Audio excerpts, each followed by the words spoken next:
All right, now, if you're trapped in a cycle of unhealthy habits, our next guest is here to help. Dr Amantha Imber is an organisational psychologist who assists people to eat better, sleep better and to move more. But it's not always that easy. So in her book, The Health Habit, Amantha tackles psychological barriers that might be stopping you from reaching your goals. Dr Amantha Imber joins us now. Thank you so much for being with us. Let's jump right in because it's a subject close to our hearts here at Sunrise, sleep. Now, you say there's actually a myth around getting 8 hours every night. Why is that?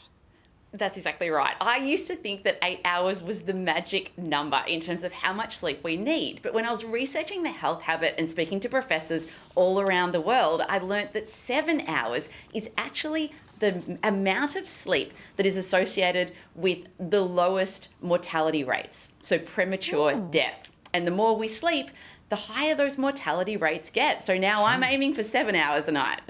Well, we might be going all right. Okay. Just winding back that sleep. Hey, one thing that a lot of people struggle with is diet. So say you were someone with a bit of a sweet tooth, just say you had a sweet tooth.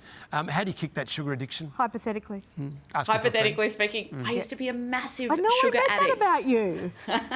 All throughout my 20s and 30s, I would eat so many chocolate bars, mixed lollies, you name it. It reached rock bottom one night where I was looking for some kind of sugar hit and all I could find was a Tupperware container full of sugar.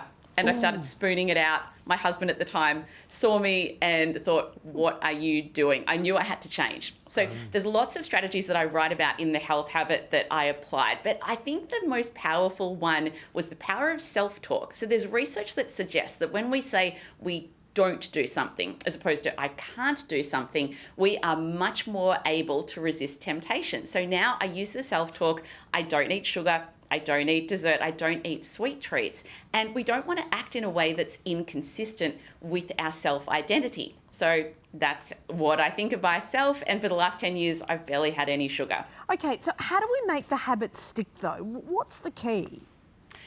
Well, the thing is, knowing something doesn't actually change behaviour. We know that as psychologists. And so in The Health Habit, I talk about the 4 most common barriers to change. So there are motivational barriers where we feel like we have to do something as opposed to want to do something. There's relational barriers where the people around us, the social norms, are kind of leading us down a path that is less than healthy. There's environmental barriers, so the physical environment that we're in, and there's also cognitive barriers, so we're just feeling too tired to change. And so in the book, I talk about how you can diagnose what is your biggest barrier and behaviour change strategies you can apply to change successfully. All right, Amantha, all good lessons, something we can all take on board and work on over the next year. Thank you very much. Dr Amantha Imber's new book is called The Health Habit and it comes out tomorrow.